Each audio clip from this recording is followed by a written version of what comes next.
Yo, what's going on, lads? It's Platty, and this is PXN Ghost Division yet again.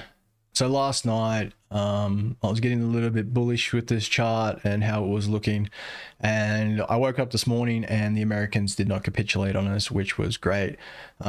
Sadly, as I just get ready to record this video, I start to see the little bit of capitulation on that line. You can see it right there. The listings are starting to trend downwards, and the reason for that is like there's no volume, man. Like, see how it's one buy every half hour or so. You know, there's like 3 or 4 buys in that little zone, but like one buy half hour ago, then an hour, then like another hour or so just missing right. Where over here you see a lot of intensity inside of all these buys. So this is in a short timer frame, and then it dissipates up here. You know, there's nothing really here, and then you have capitulation down below the line, because this is where people start getting the desire to buy anything below here. So it can definitely come down to 1.4, swing back up to 1.7, come back down to 1.4, but it's broken this downward trend finally. That's been established since pretty much the 3rd day of this project, or the 2nd day after the whitelist mint. You know, that's where it naturally got to, with the hype and FOMO that this project created. And then we start coming down here and we follow that exact same trend.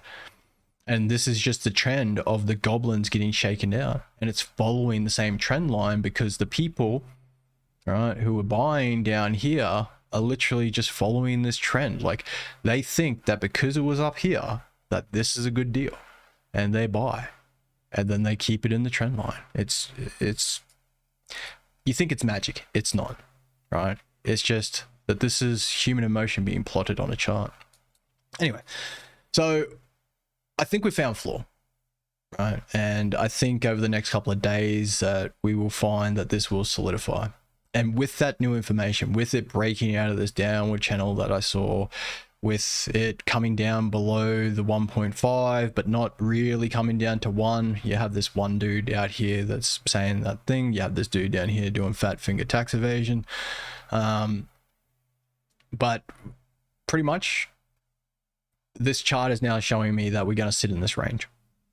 You know, so another day, like, we'll probably have capitulation come down here like this, and then we'll float back up over the next 16 hours, 14 hours. Over the next 14 hours, we might grind up a little bit, and then the Americans will come in and they'll decide what they want to do, right? And if they decide that they don't want to break below the 1.5, that will be lower high, higher low, sorry.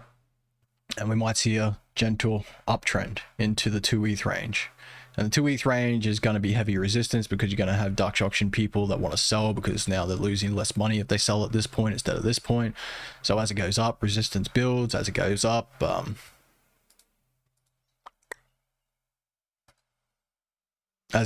the break-even price becomes their floor, right? And they're willing to sell for like 0.2 profit. Especially in a bear market, man. People get in and out and they don't come back. So I guess what's going on over here at Unique? Never sold since mint. That's down by like maybe 0.5%, which is great. Paper hands is down. Unique owners is up by maybe 0.2 or something like that. This is just going off memory, guys. I'm not 100% on it. This is down from 25% since mint, so that's great. It's probably already churned through maybe 2,000, 3,000. You can go check the volume, but actually you could probably check daily. In the last 7 days, so it's churned through 16.88%, right? Now that would take this number to like 30, 32, 33, but it's just because people are listing after they're buying, and you're churning over the same NFT. Purchase below floor, it's pretty much just the minters now. You got 1% of the dudes who have bought down in the 0.14 range that is making these numbers uneven. You can see the capitulation of goblins is still going on. The other day you had 63 buys and 49 losses, you know. So I just really want to see the goblins capitulate completely and just get out. I just want to see every Azuki holder in this, like this dude, like this guy Like every single one of these guys needs to be filtered out, and you'll be able to do that in this range because it'll finally be the bottom. They'll finally see that it's not going any further, and they're just like, I just want to get out now. All right.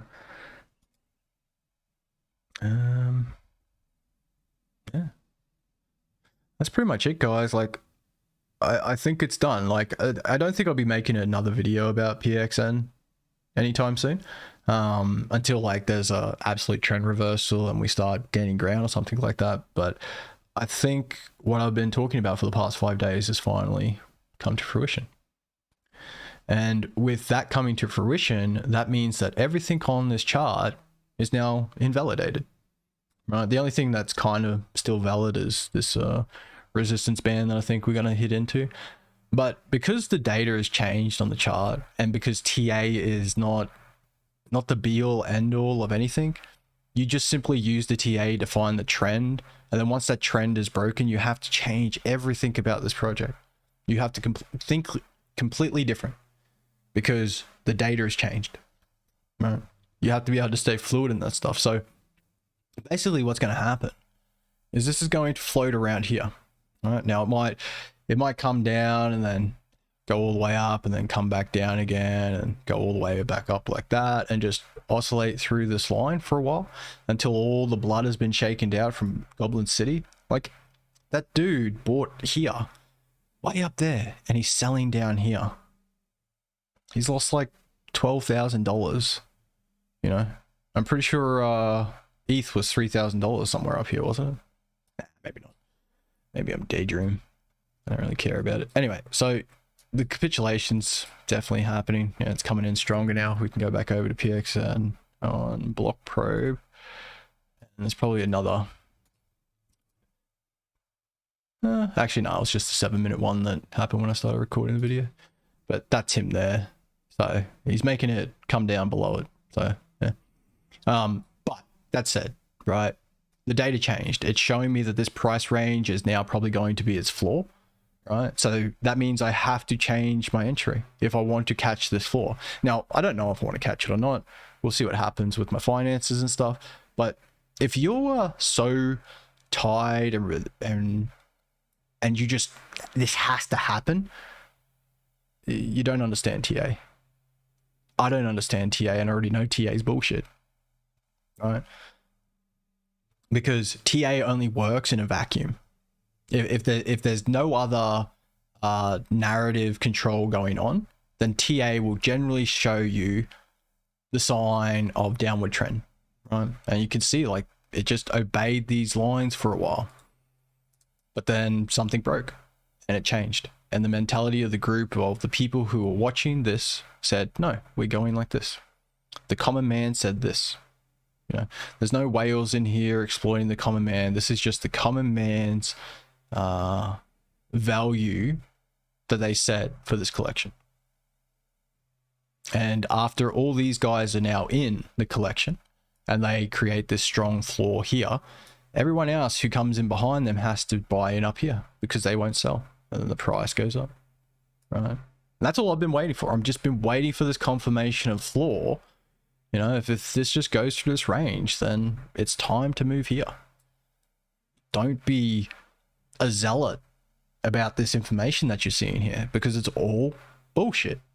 It is all bullshit, and don't let anyone tell you otherwise. You know, like, I'll just go over to the artist season for a second, just because I want to make a point about something. Okay, artist seasons, these are my levels for it, the ranges that I'm looking at, and you can see how this was forced by a whale, right? So he's probably the only dude in this range who bought here, right? Like there's some guys down here at 7.6 and all that type of stuff, but really he's here holding this line by himself.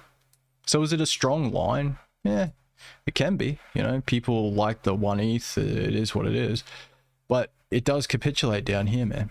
Deviates below, goes back up, and then gives full fucking capitulation and deviation down into the fucking lower band.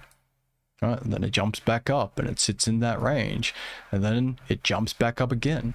This is not a whale buy because it's not a notable buyer, but this is multiple wallets working as a whale, you know, and you can see that if you go in and look at the data.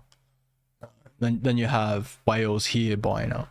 Now I think this is going to go down because it's not sustainable up there, but once it gets to this point, once it gets to this range, it's downtrend city, baby.